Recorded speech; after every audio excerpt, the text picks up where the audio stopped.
And now, Death Valley Days.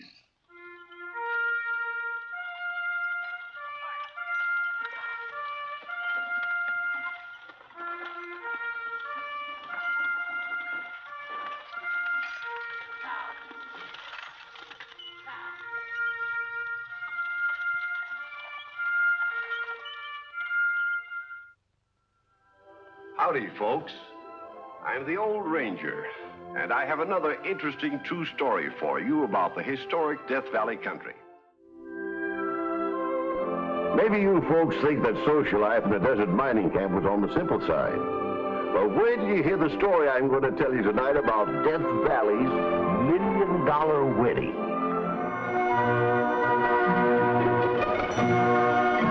The day shift is just knocking off at the anniversary mine.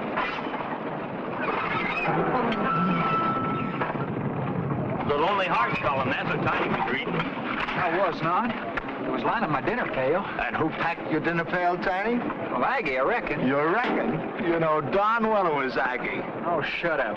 What's it to you anyway? Come on.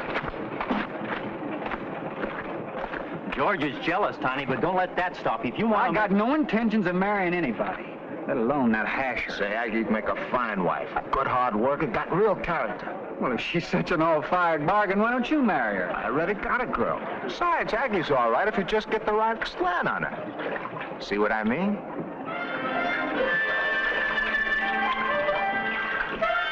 Real neat caboose. real neat. Nice underpinnings, too. And a good framework. Just picture her without that dress. I mean, dolled up in some real fancy duds. Yeah, it would change her.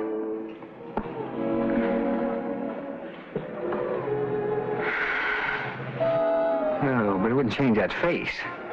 I wouldn't marry her for any amount of money.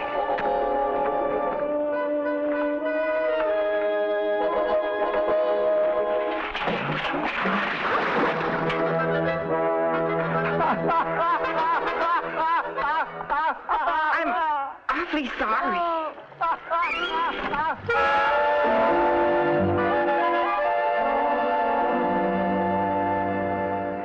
Not for any amount of money, says he. And then whoosh, the water hits him just like in a waterfall act.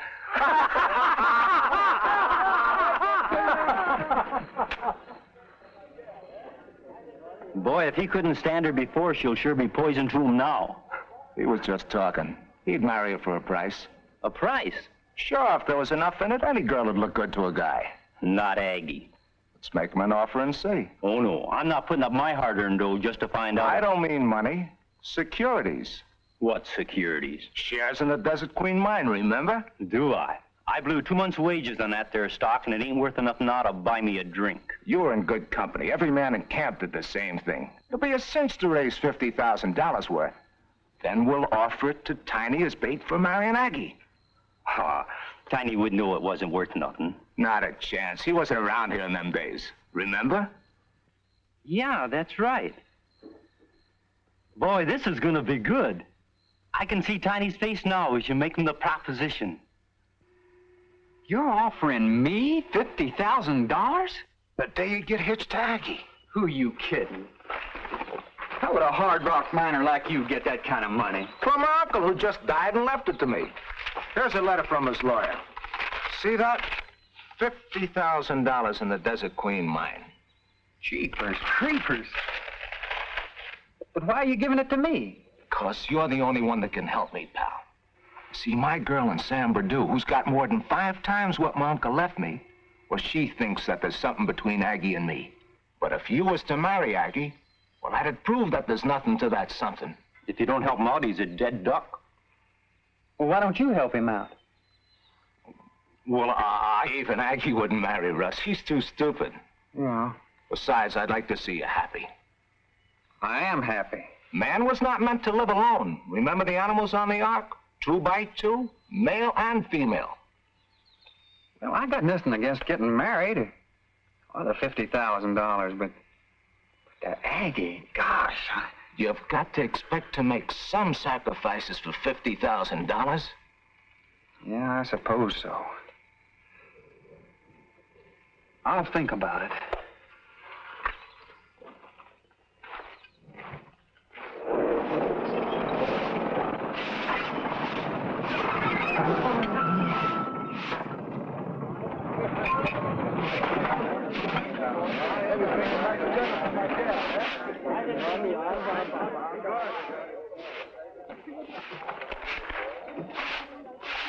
Hey, look.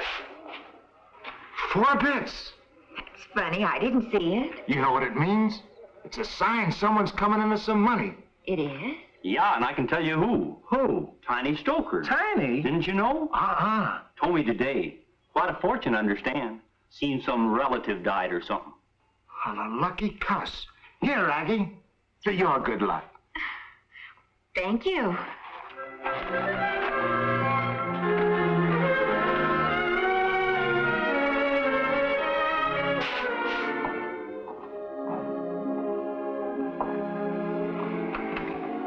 Sit down, Aggie.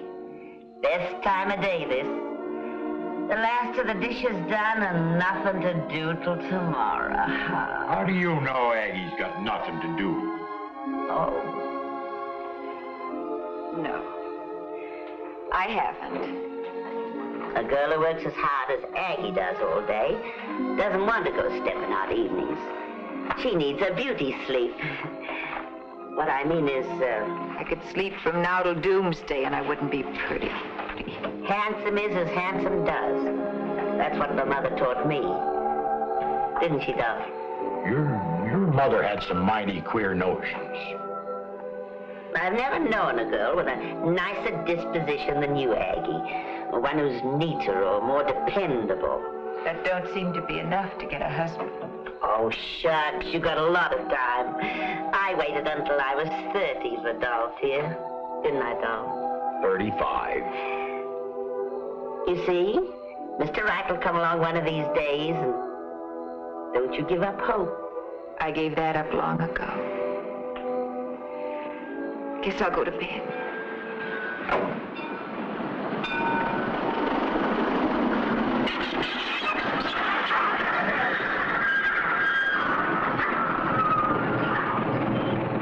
Evening, folks. Howdy, Tiny. Evening. I was going down to the junction to pick up the mail, and I was wondering if you'd like to ride along, Miss Aggie. Me? But maybe you got something better to do. He certainly hasn't. You go along with him, Aggie. Yes, I'd like to very much.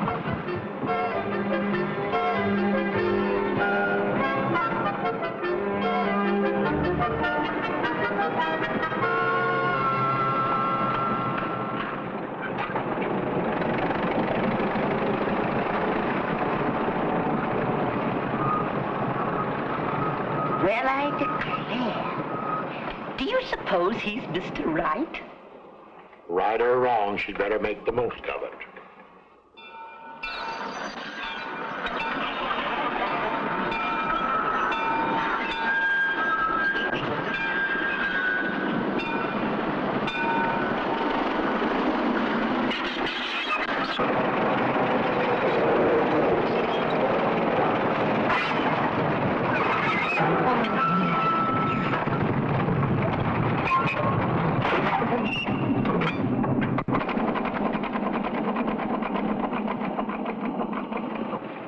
What are we stopping here for?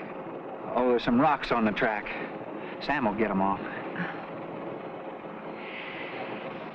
It's a beautiful night, isn't it? Yeah, yes it is. Aggie, Yes. I wonder if Sam needs any help with those rocks. You know, this is the second nice thing that's happened to me today.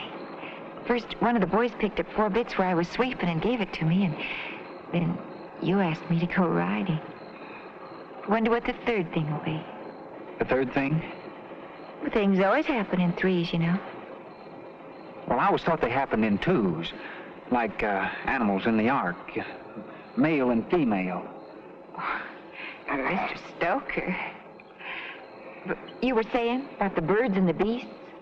Well, man's the same. He pairs off. Yes? Well, I was thinking I would myself, maybe, if I could find the right running mate. You were? Would you? Would I what? Be my running mate. You mean marry you? Oh, Tiny, yes.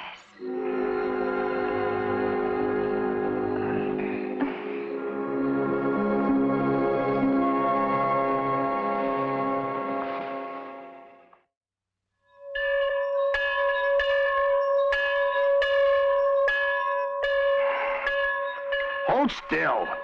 I'm trying to. The church is sure filling up. This is a big event, and Tiny's sure a real fancy-looking groom. What time's it getting to be? The bride will be here any minute.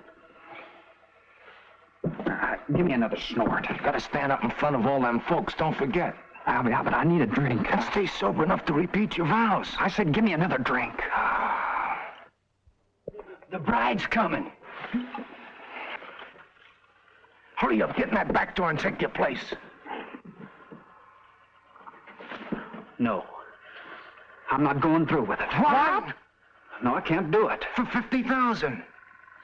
No, I'm thinking of Aggie. I couldn't play such a dirty trick on her. What do you mean, dirty trick? You're doing her a favor. Yeah, you're making her happy. Think of how she'd feel if you backed out now. White folks would laugh her clean out of the territory. Yeah, I guess it would be worse. All right, I'll go through with it.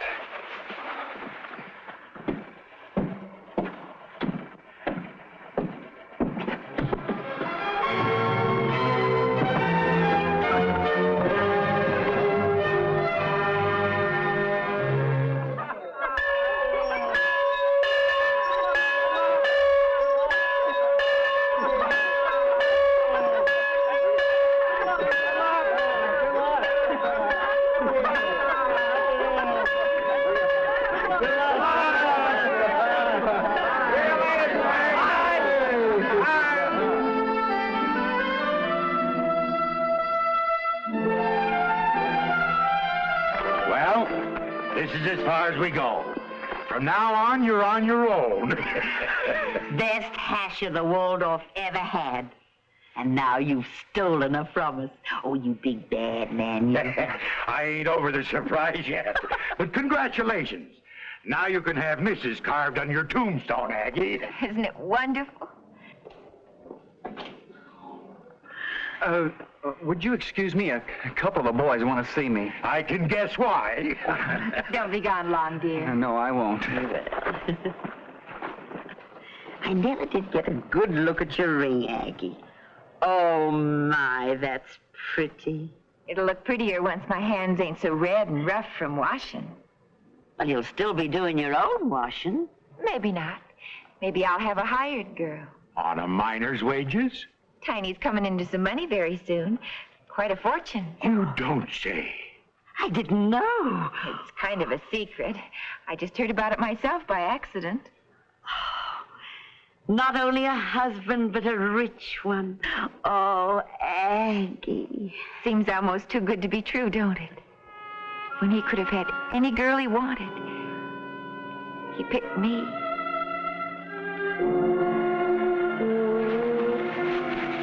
Gosh almighty, a whole sack full of money. What in blazes? Stock certificates. The Desert Queen mine. $50,000 face value. Well, can I sell this stock and get the cash? All you need to do is find a buyer. But if I was you, Tiny, I'd hang on to it. Why? Well, stocks don't stay the same price all the time. You mean if I hold on to this stock that maybe it'll be worth more someday? Who knows? Gosh, thanks, fellas. Thanks for everything. A homely wife and a sack full of bum stock. What a honeymoon he's gonna have. And 1,500. And 250, 1,750. That makes $50,000. You know, this is the first time I've counted higher than 100 in my life. I just wish there was some way we could thank him for it. Thank who? The relatives who died and left it to you. Who told you that? George and Russ. Well, at least that's what I thought they said. What's the matter? Well, Aggie, nobody really died. You see, well, I was supposed to come into this money when I got married. I'm glad. I'd hate to think of anybody else sorrowing when I'm so happy. Are you, Aggie? Happier than I ever thought I could be. This money has nothing to do with it, Tiny. I'd feel just the same if you didn't have a cent. Thanks.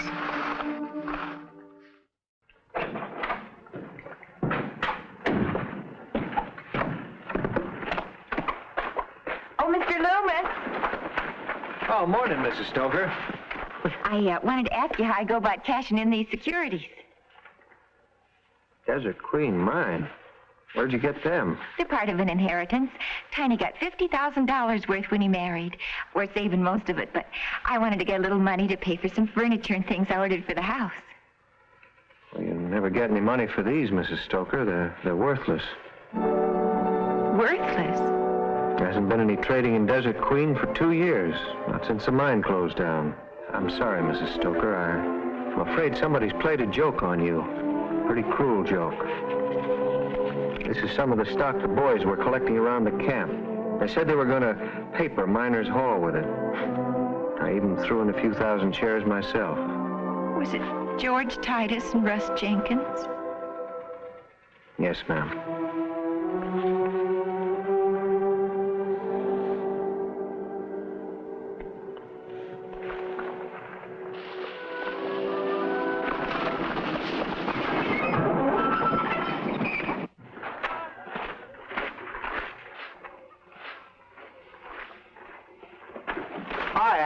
Trying to get off at the trestle and took the shortcut home.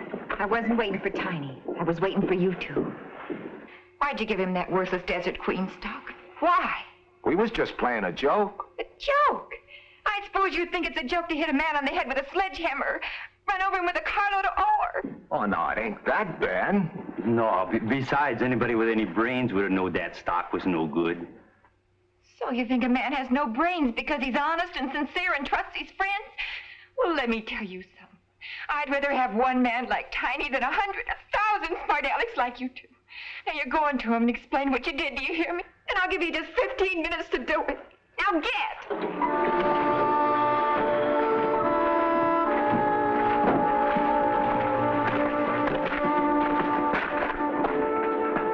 My gosh, she's in love with the guy.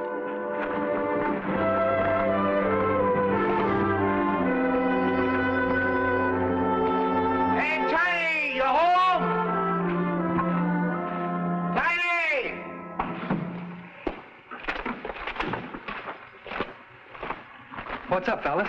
Well, we just come by, Tiny, to tell you that the Desert Queen seems to have took a slump. Yeah? How far down?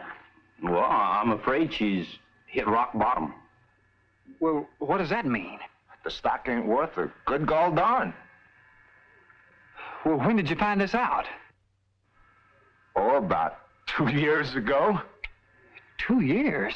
Yeah. And you unloaded it on me? Oh, we were just having some fun. Then you haven't got any girl in San Bernardino? No, I just made that up to sound convincing.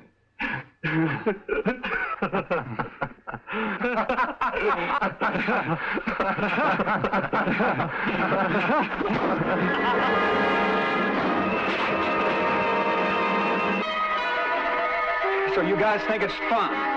Getting a guy to marry a girl under false pretenses? Well, you guys are getting off easy. But let me warn you.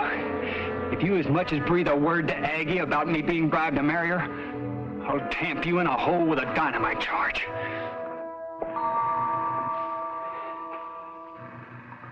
My gosh, he's in love with her.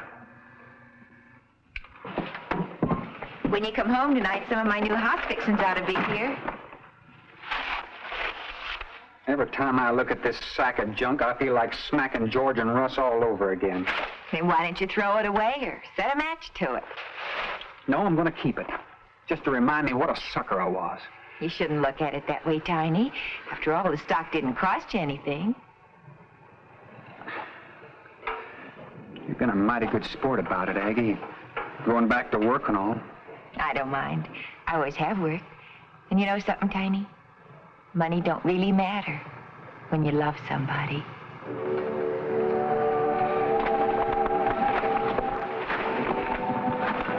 Aggie, I had no intention of telling you this, but I gotta be honest with you. That stock George gave me, well, it was more than a wedding present. It was a bribe to marry you. Go on, Tiny. Well, there ain't much more to say except that I feel lower than a mine shaft about it, and, well, I'm sorry. For me or for yourself? Well, for you. Thanks, Tiny, for telling me. You ain't sore? Why should I be sore because you thought enough of me to be honest? No, Tiny, I'm proud. I'm proud that I'm your wife. Aggie, I used to think you were homely. But right now, you're the prettiest girl in the whole world. Oh, I gotta go. Their ship's ready. But I'll be back at 1 minute after 5.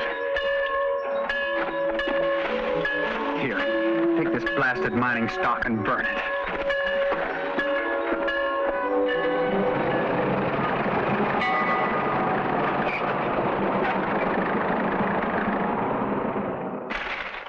Tiny! Hey, Tiny! What's the matter, Mr. Loomis? Something happened to mine? Yeah, I mean, no, not at all. It's a Desert Queen. What about the Desert Queen? Well, I uncovered a new vein, just by accident. The one that petered out a couple of years ago, that was just a spur, and this is a main lode. You mean a strike? There's a vein as wide as a city street, and it goes straight through to China. As rich as all get out. Desert Queen stock is going up like a skyrocket. It was quoted today at $5 a share. Well, you know what that means to you folks.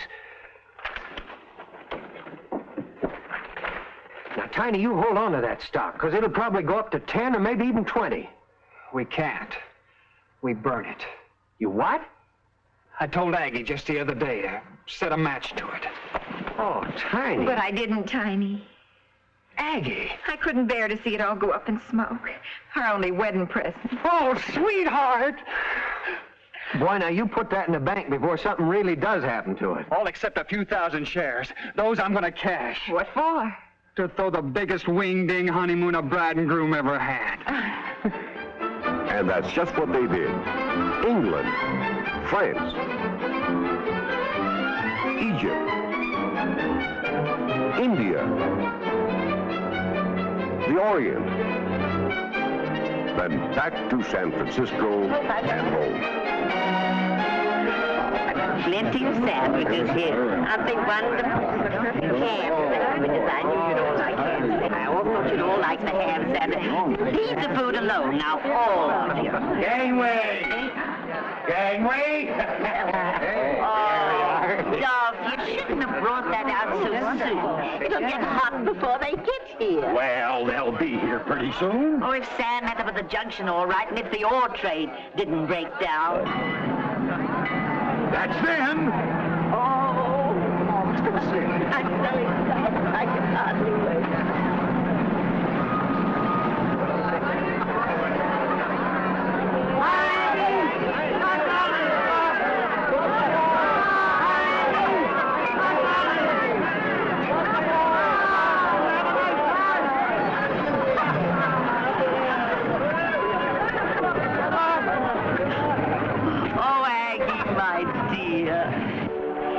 Hello, Mrs. Doll. Oh, Aggie, you're beautiful. She always was. Just took a little money to bring it out. Well, come on. Let's get the homecoming party started. Let's go. Tiny, she's a humdinger.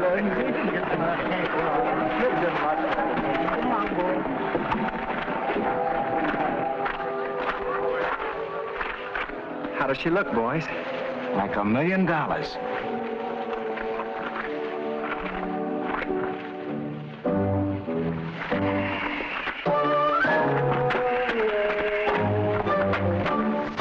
We Which all goes to prove that everything in life is something of a gamble, from marriage to the stock market.